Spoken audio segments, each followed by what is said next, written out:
to, if you really want that last spot, it looks like we might be going in here soon. So yeah, it looks like we're going to be starting off here. We got Mitch on that THANG versus Emperdew. So 2 of my personal big homies, but, you know, we got a Manchester student on comm, so I got to root for Emperdew here. I'll keep it real. We got to do bias.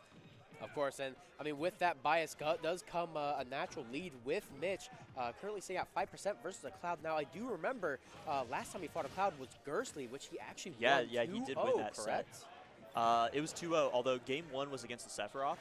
And I will say, I think Emperdew and Gersley played very, very different games. Well, very different games.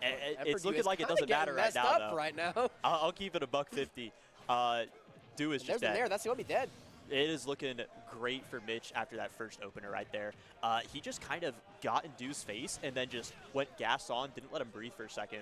And I think that's like really something you want to do as Ken. You know, Ken is such an advantage-heavy character. He's the type of character that, like, if you don't know the right DI, the right disadvantage mix-ups, Ken can just explode you. Yeah. And we're seeing that happen. Not to mention, we're looking at, by the way, right now, Mitch is just in his head cooking. Almost. But like a really big thing with Cloud is that Cloud is really meant to be this kind of like stone wall, like keeps you at arm's length and wants you at that arm's length as much as possible. And it all just kind of comes down to how well you can break past that. And with Ken's frame data is really, it's not easy obviously, but there's a lot of ways that Ken has to get past that wall. Yeah, I definitely agree on all of that. So we're starting to see it come out here. I've noticed it a couple times. One thing I really like that we're seeing from Dew is he's using Cloud's like really, really crazy hurtbox shifting to like get under the Ken jab. You know, Mitch wants to jab him out of shield, one of Ken's best options in that situation because his jab is so quick. But because Emperdew is landing with an aerial at the right space, look at that. He like crouches down and it's like really, really giving him so much mileage here. And now it's actually like dead even again. We're going to see Dew spot dodge through that, not get punished by the up B. Ooh, actually, sure, he's going to come out anyways. Yeah, missed the first hit or missed the combo starter, but ending with the combo finisher even through that. Here's going to be a huge focus. It's going to be down there, up tilt. Roundhouse is going to be so much damage, but Cloud with limit is still playable. Okay, well, now when we do rough. that. And yeah, hold it straight up. 87. 87. All right, so that had to game be bad 1, DI, that right? was a quick ending. It was looking even for a second, but Mitch got that stock and just kind of ran with it. He was on that thing for real. I mean, this is a very momentum-based match. If Cloud can keep momentum and keep his opponent off, it's very easy for Cloud to just look very oppressive, especially in a matchup like this. Falco! Oh, okay. Dew was actually talking to me about this. So he was saying, he overheard that Mitch struggles in this matchup. Dew has a Falco. This is the first I've ever seen it in bracket. This is maybe the first time he's ever not played Cloud in bracket. So I'm interested to see this because I've played this in friendlies, and it's not bad. Well, even then, if it's not bad, I mean, that's really good and really important. But I think one of the biggest things, especially when you're fighting a Ken, is do you know how to fight Ken? It's kind of like a situation similar to K-Roll, I feel, where do you know your options against this character? And if you don't know your options, and the other person does know their options, it can be very, I feel like it can be very difficult. But, I mean, right here, absolutely, we're saying, kind of taking a very strong control of this match right now. Dew's got a very just kind of cut and dry Falco where he knows like the very, very basic bread and butters with Falco. He won't do anything super advanced, but he knows how to just play neutral and get those, and he'll just do that multiple times. Good weight there. It's not going to matter, though. Mitch is still going to catch it with a Shoryu, and he's going to go up after that really, really good opening from Dew still. And that is another thing about Falco is that Falco is very light, one of the lightest in the game, in fact. And, I mean, that is another scary thing. When you're playing against a Ken, it takes that one less misstep in your gameplay, and you just get blown up for it, which is always really important, especially when your opponent is hitting these 50% combos, hitting these 100% combos, just getting so much value off of each individual hit. Oh, we got to hold out there. You hold towards Falco to avoid that. Good focus cancel, avoid the back air. That's what's going to look really annoying for Dew. Yep, and that up smash actually going to hit from behind as well. So now we're sitting both. Oh, the jab trading with that. Gonna get away from the Shoryu there. Good. Ooh, never mind. He was ready for it. The tech in place. And now it's looking 2 stocks to 1.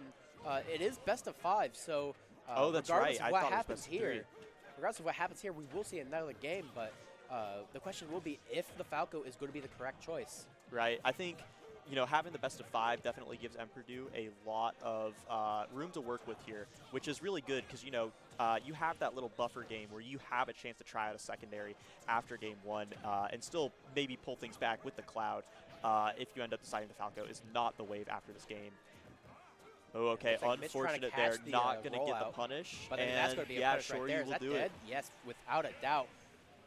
So 2-2 stocks. We're going to need to see some kind of adjustment here from Dew. I think the main thing I want to see here is kind of a pace adjustment.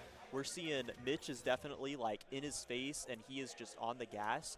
But I think for Dew to really bring this back, he's going to have to start slowing it down, you know, taking a bit more of a break in neutral and just like try to control the space a little bit better. So I think it's really going to come down to how he's controlling that pace going into game number 3. And we're going to see the Falco return, it looks like. A really big thing I want to point out is the disadvantage state from Emperdew right now, and it looks like Emperdew he's doing a lot of like doing nothing options. He's not really looking for reversals, which obviously is fine against a Ken, but it's really important that you do try to mix up at least some reversals. I don't know entirely what Falco has in disadvantage versus Ken, but you know I feel like it's a really important thing that when you're fighting a Ken, you have to understand what can I do in this situation, what can I do in this situation, and then when you have those, you mix up between all of them just enough so that he can't just do this thing to you. Good DI there. I was going to be angry if that killed. We got to stop DIing Shorty wrong. It's 2024, guys. We live in a world with Steve and Kazuya. We got to at least DI this move correctly. Oh, turn around. Oh, that's unfortunate there. No right there, that's going to be a punish right there. Jab, Shoryu, the classic. That focus, that's focus. This is huge damage about to come out. 49, I think he was just barely light with rage that like got him through, but the parry, 75% on the board. Back air, not going to quite kill. All right. What are we doing right there? Yeah, and the air dodge in. That's the Mitch classic. I've seen it so many times watching his sets. You do the 1-2 dash back for the air dodge, up smash. It's so quick. It's so quick, and I know he got that from Augment. I'm pretty sure too. At least a variation. Yeah, I've seen it from Augment as well. Although Augment does it with like a down tilts, rather.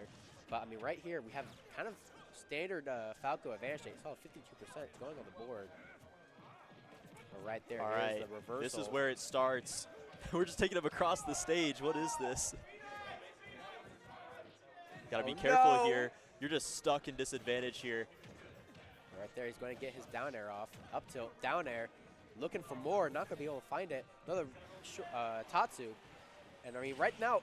Oh. Okay, he is going to recover, but I mean, like this is a really kind of do or die time for Emperdew right now. Being on your last stock, 105 versus a Ken, you know, you have to make a play right here. All right, good get up attack there. Not going to go for the rollout option this time. You know that Mitch wants that shorty to just end the set. Up throw might, okay, not quite yet. We're getting to the percent where it might start killing though. Dew is like really kind of struggling to kill here, whereas like, you know, Mitch is just, okay, there we go. Mitch, DI it! The rare up throw kill. You hold in. Never seen before. All right, so this is, like you were saying, do or die for Emperdew. I've seen Falco win these. Oh, yeah. I've been on the receiving end of Falco winning You these could say before. that Falco is like kind of an aerial version of Ken. Well, you know. No, I think you're right. But, you know, risky Nair on shield there. Mitch is going to just shore you, take the set, 3-0. So good stuff overall. I think the big thing I wanted to see from Dew, again, was just kind of slow down the pace a little bit. You know, we were seeing just full gas from both players holding in, but against a character like Ken, that's not really going to favor 90% of the cast. Yeah, a really big important thing about that I think of when I think of like Falco versus Cloud.